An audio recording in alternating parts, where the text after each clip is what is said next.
नमस्कार। आसंत जानिबा लाटाइस पद्धति रे गुणन।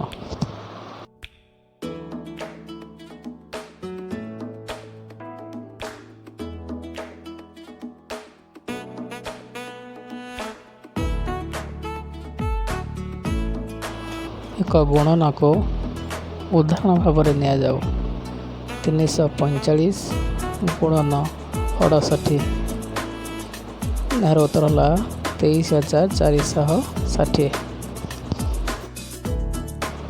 आस यह सोपान आकार रे बुझा प्रत्येक सोपान यहाँ बुझा। सोपान 1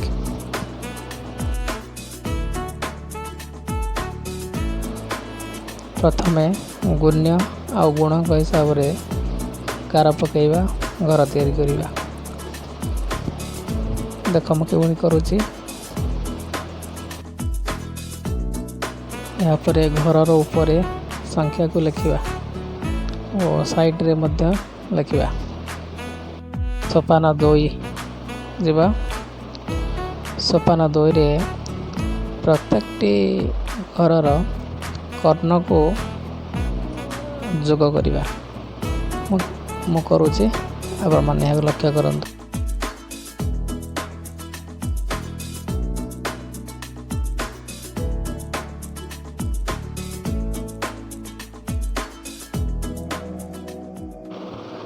यापर आम प्रथम गुणन करवा प्रत्येक घर पर।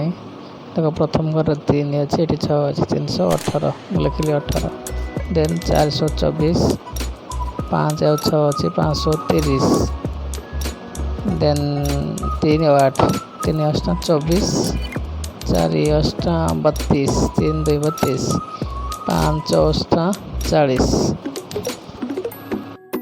गुणन सरला पर सोपान 3 की जीवा। सोपान 3 रे आम सोपान 2 केवल गुणन कले तापर सोपान 3 रे आम केवल मिश्रण करवा है ना। प्रथम तलू मिसे के जीवा। देख मुझे मिसौची नजर कर। प्रथम घर 0 अच्छे 0 लिखिली। द्वितीय घर 2 4 6 6 लिखिली।